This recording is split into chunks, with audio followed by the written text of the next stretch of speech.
સુરતમાં શહીદ દિવસની અનોખી રીતે ઉજવણી કરવામાં આવી હતી। યુવકો સ્વતંત્ર રૂપે 101 બોટલ રક્તનો કર્યો દાન। સુરત શહેરમાં શહીદ દિવસની અનોખી ઉજવણી કરવામાં આવી। તુમ મુझे खून दो मैं तुम्हें आज़ादी दूंगाના નારાની આઝાદીના સમય લાગતા હોય ત્યારે દેશ આઝાદ થયા અને 7 દાયકાથી વધારે સમય થઈ ગયો છતાં પણ આજે ઉનાળાની સિઝનમાં લોહીની પડતી જરૂરિયાતને લઈને અડાજણ વિસ્તારમાં આવેલા સ્વતંત્ર ગ્રુપ દ્વારા શહીદોની યાદમાં રક્તદાન શિબિરનું આયોજન કરાયું। 101 બોટલ રક્ત દાન કરવામાં આવ્યું। સ્વતંત્ર ગ્રુપના સ્થાપક અંકિત વ્યાસે કહ્યું કે 2012થી સ્વતંત્ર ગ્રુપની સંસ્થાની સ્થાપના કરાઈ હોય।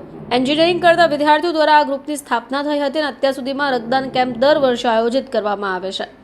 ઉનાળામાં લોહીની જરૂરિયાત વધુ રહેતી હોવાથી બ્લડ બેંકોમાં પણ તેની અછત સર્જાતી હોય। આ જ કારણ છે કે છેલ્લા ઘણા વર્ષોથી શહીદ દિવસે રક્તદાન કેમ્પનું આયોજન કરવામાં આવે છે।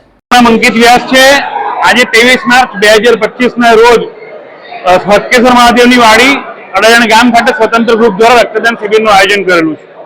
આજના દિવસે કેમ કરવાનું? આજના દિવસે એમ તો જ્યારે માર્ચ મહિનાથી લઈને મે મહિના સુધી અને દિવાળીનો 2 મહિનાનો સમય જ્યારે રક્તદાન શિબિર ઓછા થાય છે, કેમ કે લોકો દિવાળી વેકેશન અને ઉનાળા વેકેશનમાં ફરવા જાય છે, એટલે અત્યારથી શરૂઆત થાય છે બ્લડ કેમ્પ ઓછા થવાની। તો આ રક્ત અત્યારે 50 બોટલ કરીએ, મારા ખ્યાલથી 500 બોટલ બરાબર છે। એટલે બ્લડ બેંકમાં પણ ડિમાન્ડ અત્યારે હોય છે કે તમે ગણપતિના સમયમાં કરો કે બીજા કોઈ સમયે કરો, એના કરતા આવા સમયે બ્લડ કેમ્પ કરો તો લોકોને જરૂર પડે છે। આજે 23મી માર્ચનું શું મહત્વ છે? 23મી માર્ચ એટલે શહીદ દિવસ છે।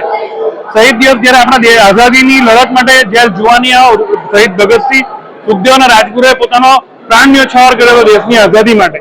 આપણે પ્રાણ તો ન્યોછાવર નથી કરવાનો, કારણ કે એમના બલિદાન ત્યાં દેશ આઝાદ છે। આપણે આ દિવસે કોઈ પણ આપણા દેશના લોકોને કઈ રીતે સારી રીતે મદદ કરી શકીએ એના માટે રક્તદાન શિબિરનું આયોજન કર્યું છે। સ્વતંત્ર ગ્રુપમાં કેટલા લોકો કામે લાગેલા છે અને કેટલી બોટલના લક્ષણ સાથે આજે કામગીરી કરી? સ્વતંત્ર ગ્રુપમાં ટોટલ 52 થી 55 એન્જિનિયર લોકો છે। અમે જ્યારે કોલેજમાં સાથે ભણતા હતા ત્યારે પોકેટ મનીમાંથી આ કાર્યક્રમ કરતા હતા અને 2012 થી આજે 2025 છે ત્યારે પણ અમારું આ કામ ચાલુ છે। અત્યાર સુધી 15 ઓગસ્ટ અમે કેમ્પ કરતા એમાં લગભગ 4.5 થી 5,000 થી વધુ બ્લડના યુનિટ એકત્ર કર્યા છે। આજે અહીંયા 54 યુનિટ રક્ત એકત્ર થઈ ગયા છે। અમારે 101નો લક્ષ્યાંક છે એ પણ પૂરો થઈ જશે 3 વાગે।